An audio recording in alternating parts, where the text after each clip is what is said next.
ಅಲ್ಲ ಎದುರಿಗೆ ನಿಂತಿರೋರು ಘಟಾನುಘಟಿ ನಾಯಕರು ಸುಧಾಕರ್ ಅವರು.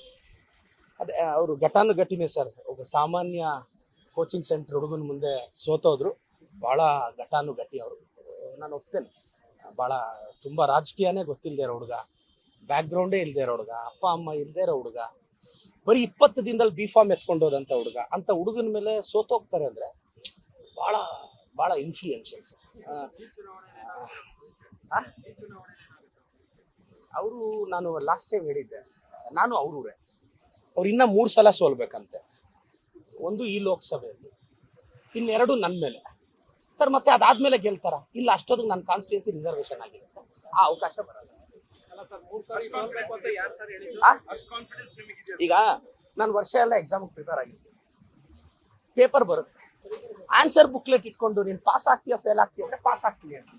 ನಾನಂತೂ ರ್ಯಾಂಕೇ ಬರ್ತೀನಿ ಅಂತ ಹೇಳ್ತೀನಿ. ಯಾವ ನಂಬಿಕೆಯಲ್ಲಿ ಪೇಪರ್ ಟಫ್ ಬಂದ್ರೆ ಅವರು ಪ್ರಿಪೇರ್ ಆಗ್ತಿದಾರಲ್ಲ ಅದಕ್ಕೆ. ನಾನು ಹೇಳೋದು, ಅವರು ಪ್ರಿಪೇರ್ ಆಗಿರ್ಬೋದು, ಅವ್ರು ಜಸ್ಟ್ ಪಾಸ್ ಆಗಿರ್ತಾರೆ. ನಾನು ಚಾಕ್ ಪೀಸ್ ಹಿಡಿದ್ರೆ ರ್ಯಾಂಕ್ ಬರುತ್ತೆ, ನಾನು ಹಿಡಿದ್ರೆ ರ್ಯಾಂಕ್ ಬರಲ್ವಾ? ನಾನು ಹೋಗ್ಲಿ ಡಿಸ್ಪ್ರೂವ್ ಮಾಡಿರೋ, ಆಲ್ರೆಡಿ ಒಂದ್ಸಲ ಪ್ರೂವ್ ಮಾಡ್ಕೊಂಡಿದ್ದೀನಲ್ಲ. ಈಗ ಕ್ಯಾಂಡಿಡೇಟ್ ನೀವಲ್ಲ, ಬೇರೆಯವರಾಗಿರ್ಬೇಕು. ಇಲ್ಲಿ ಕಾಂಗ್ರೆಸ್ ಪಕ್ಷದ ಸಿಂಬಲ್ ಬಹಳ ದೊಡ್ಡದು ಸರ್. ಸುಧಾಕರ್ ಅವರು ಮೊನ್ನೆ ಒಂದು ಮಾತು ಹೇಳಿದ್ರು, ಚಿಕ್ಕಬಳ್ಳಾಪುರದಲ್ಲಿ, ಅಂದ್ರೆ ನನ್ನ ಬಗ್ಗೆ ಮಾತಾಡೋದು, ಚಿಕ್ಕಬಳ್ಳಾಪುರದಲ್ಲಿ ಕತ್ತೆ ನಿಲ್ಸಿದ್ರು ಗೆಲ್ಲುತ್ತೆ ಅಂತ. ಮೋಸ್ಟ್ಲಿ ಅವ್ರೇ ಹಂಗ ಅಂತಾರೆ. ಇನ್ನು ಮನುಷ್ಯರು ನಿಂತರ ಗೆಲ್ಲಲ್ವಾ ಅಲ್ವಾ? ಇದು ಅವ್ರು ಹೇಳಿದ್ದೆ. ಅವ್ರಿಗೂ ಒಳ್ಳೇದಾಗ್ಬೇಕು. ಸೊ ದೇವಸ್ಥಾನಗಳಿಗೆಲ್ಲ ಹೋಗ್ತಿದ್ದಾರೆ. ಆ ಸೋಲನ್ನ ಬರ್ಸೋ ಶಕ್ತಿ ದೇವಸ್ಥಾನ ದೇವರು ಕೊಡ್ಲಿ ಅಂತ ಪ್ರಾರ್ಥಿಸ್ತೀನಿ.